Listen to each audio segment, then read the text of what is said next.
I have with me DCP, that's Deputy Commissioner of Police, Don Auna, who is the Fourth Public Relations Officer. You're welcome to Sunrise. Good morning. It's good to see you again. Thank you very much. Happy New Year. I wish you the same. Yeah. You know, but it's been a very, even so far, although it's a new year, we've had security challenges. Yeah. It would seem that, I just want to ask, first of all, is the police overwhelmed with all that is happening? Certainly no, we're not overwhelmed. We're not overwhelmed. You see, we're up to the task. And we're doing our best, humanly possible. And for every situation, we have a master plan. And basically, there are four things that are very important when it comes to crime and criminalities.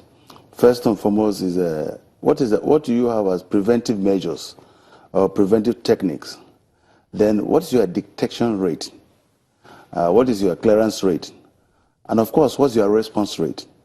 Crime must occur, because there are always deviants, there are always miscreants, there are other people who don't want to obey the law. So the issue is, how do you manage crime? When it occurs, how do you detect it? You see, we spend a lot of time in preventive techniques. In allocation of resources and personnel, we allocate over 60% of our resources and personnel on prevention. I think it's important for me to contextualize my question. When you look at, some of the challenges, let's talk about the different geopolitical zones, for instance. In the South, you have kidnapping, you'll have vandalism as one of the major challenges. In the Southwest, you have a normal robbery, you have kidnapping as well, which seems to be on the rise. And in some areas, you have excuse me, vandalism as well. In the North Central region, you have kidnapping as well. You also have the crisis between and the conflicts between farmers and herdsmen. In the Northeast, it would seem that much as the Boko Haram terrorists are being subdued in certain areas, right now the police is being asked to move in. We're yet to feel a very strong presence of the police there. And it would seem that in the different areas, in the different geopolitical zones, each one is contending with its own, peculiar challenge. In the northwest of the country, you have the same problem of farmers and herdsmen in the different parts. In some instances, it's cattle rustling that is their challenge. So when you look at the plethora of problems, how would you say that the police is adapting the different command areas to face the peculiar challenges that seem to plague each particular geopolitical zone? Thank you. What you have just done, you have done what we call geolocation of crime. Yes. And you have crime mapped Nigeria. Just you have said in the northeast or the northern part of Nigeria, you have your cattle rustling, banditry, armed robbery. But they're all, it's a national outlook now. It's no longer issue of northeast or north central. You can have cattle rustling even in the south. You see, and attendant to this are armed robbery, kidnapping. So it's a national outlook. So also we are looking from the national perspective. And specifically, if you talk about cattle rustling, recently the IG convocated the National Committee on Curtailment of Cattle Rustling. Alongside cattle rustling, you have banditry, you have armed robbery, you have kidnapping. You see, like kidnapping was a weapon of choice for the South for political agitation. But now it has been commercialized. In other words, people think they can now make money from kidnapping. Armed robbery, if you look at the evolution of crime in Nigeria, armed robbery came into the national scene after the Nigerian Civil War, because there was this proliferation of firearms. Gradually, it continued. It was something of a distant thing in the north to talk about armed robbery or highway robbery. But it's all over the country. What is responsible? Information technology, globalization, movement of people, increase in reportage, increase in our awareness. Because people hardly report preventive measures. We report incidents of crime and the victims of crime. So you will not know much about the preventive measures that the police and other security agencies are doing. You're going to talk about the problem of kidnapping and what the police is doing about it. Yes, I was saying that kidnapping before was a weapon of choice for agitators in the South. They use it for political agitation and probably what they consider as resource control.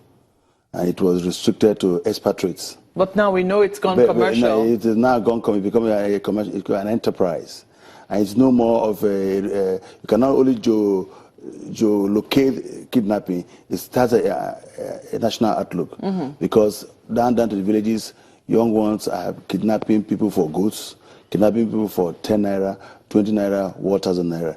It's a worrisome dimension, but we need to have a lot of community engagement. Police on our part, the IGP, we have reorganized the anti-kidnapping units, and also we have created more platforms. Platform is the technological aspect of investigation. Is that at the national level? Yeah, at the national level and also at the zonal level. And we are trying to create what we call the critical mass to make it much more national, because the national platform is overwhelmed, so to speak, because of the request and the rest of them. But we are up and doing, and we are doing a lot about it. And you can see it's not just our primary aim when we have an incident of kidnapping for ransom, it's the life of the victim. Not just about the money. TCP, you know, there have been instances where people just believe now that if you're kidnapped, you know, you're on your own. They report to the police seems very helpless, there's very little that they can do. It would seem that the relatives of those who have been kidnapped now have to take the matters into their own hands and secure the release of their loved ones. No, I think they're not being patient, and that's unfair assessment. You can also see that for some time now, no major kidnapping case has been left undetected. At the end of the day, the culprits are arrested. Recently, we just arrested those. That is the turn. I mean, that's a twist. No. So oftentimes, what happens is that the person is kidnapped. In many instances, ransom is paid, and it is only afterwards that the police are able to, get those who eventually committed the crime. And in most instances, it is if they are high-profile individuals. No, it's not true. It's not true. You see, because the reportage apparently is on high-profile people. We do that. We have statistics. I think we have reduced the incidence of kidnapping by 80%. We will make a comparative analysis from 2013, the high point was 2011, 2012. Down the line, we have reduced it. But you see, what are the figures that you have? Because of the nature of kidnapping, you see, and the fear of crime, you think it's it's all over everywhere. Of course, it's worrisome. You cannot justify even one kidnap for ransom. But if you look at the rate at which we have detected, the rate at which we have prevented, the rate at which people have been charged to court, is commendable. And we need to be commended.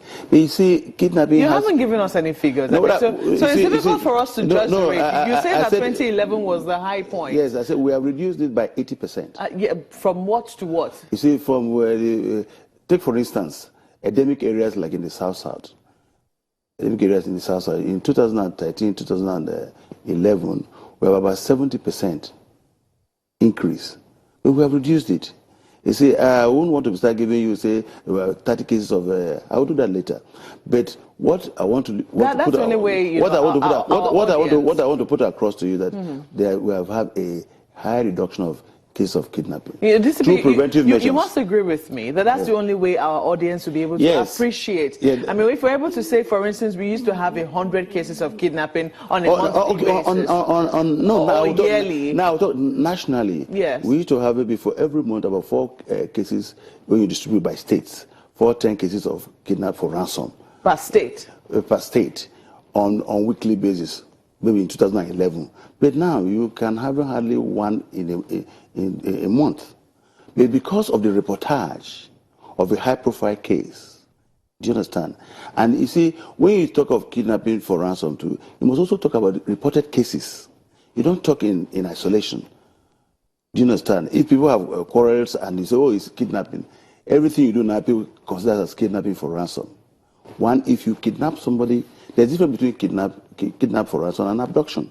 If you abduct somebody for one reason or the other, it's when you begin to demand money for the release. Now it's bringing kidnap for ransom. So there's issues of abduction, that's different. Issues of some people could be missing, they will tell they are kidnapped. Some people could be issued a case of murder, they will call it kidnapping. So you must categorize these offenses. Overall, there's reduction. But that's not to say there's no room for improvement. We are improving. And because we have reorganized the kidnapping unit, we have increased the platform, of the technical platform. We are doing a lot. And like I said, if you want to plot the Nigerian police for over 1,000 square kilometers of Nigeria, and the ratio in which the police vis-a-vis the area we are policing, you cannot police every village. So you need more of community engagement. You need more of citizen participation. You need more of community policing. You need more of eminent persons coming together to solve issues of crime, problem solving, engaging our youths, telling people that crime does not pay. That is so. Crime prevention has to be all-encompassing, all-inclusive. We should all be involved. We are the practitioners. Every other person should be involved.